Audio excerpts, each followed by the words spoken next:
Emergency landing के बाद भारत में खड़ा यूके का F-35B लड़ाकू विमान चर्चा के केंद्र में है। लगातार इसको लेकर नई नई जानकारियां सामने आ रही हैं। यूके ने बताया था कि उसका एक F-35B लड़ाकू विमान इंजीनियरिंग समस्याओं के कारण तिरुवनंतपुरम अंतर्राष्ट्रीय हवाई अड्डे पर मरम्मत का इंतजार कर रहा है। अब इसे लेकर कई और अहम जानकारियां सामने आ गई हैं।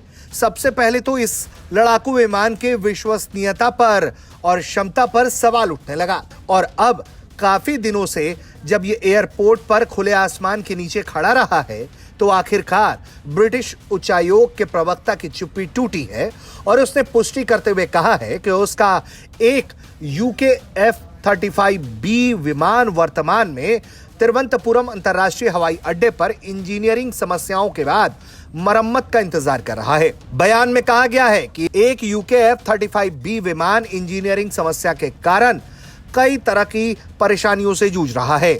यूके ने विमान को हवाई अड्डे पर रख रखाव, मरम्मत और ओवरहॉल सुविधा में ले जाने के प्रस्ताव को आखिरकार स्वीकार कर लिया है।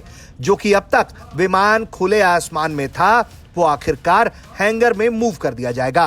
प्रवक्ता ने कहा है कि यूके इंजीनियरिंग टीम के विशेष उपकरणों के साथ पहुंचने के बाद विमान को हैंगर में ले जाया जाएगा, जिससे यह सुनिश्चित होगा कि दूसरे विमानों के निर्धारित रखरखाव में कम से कम व्यवधान हो।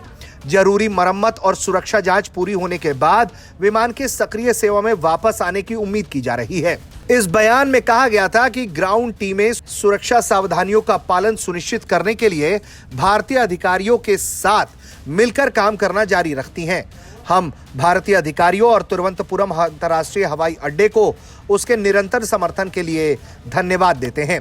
ब्रिटिश अधिकारियों ने लगभग 2 हफ्ते पहले तिरुवनंतपुरम हवाई अड्डे पर ब्रिटिश F-35B लड़ाकू जेट की इमरजेंसी लैंडिंग के बाद भारत के प्रति आभार व्यक्त किया और कहा कि हम तिरुवनंतपुरम अंतर्राष्ट्रीय हवाई अड्डे पर F-35B की जल्द से जल्द मरम्मत करने का काम कर रहे हैं और भारतीय अधिकारियों को उनके समर्थन के लिए धन्यवाद देते हैं। दरअसल खराब मौसम में फंसा ये लड़ाकू विमान अपने एयरक्राफ्ट कैरियर HMS प्रिंस पर लौट नहीं पाया था। इसी बीच उसमें कई और कमियां सामने आ गईं।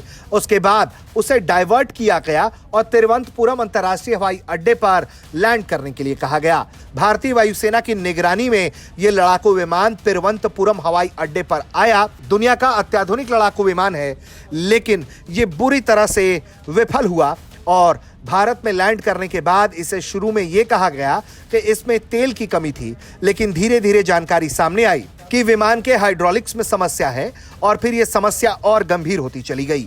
एक छोटी टीम ने इसे ठीक करने की कोशिश की थी, लेकिन अब दोबारा एक बड़ी इंजीनियरिंग टीम आ रही है जो इस विमान को ठीक करने की कोशिश करेगी और आखिरकार यूके का यह लड़ाकू विमान हैंगर में शिफ्ट किया जाएगा।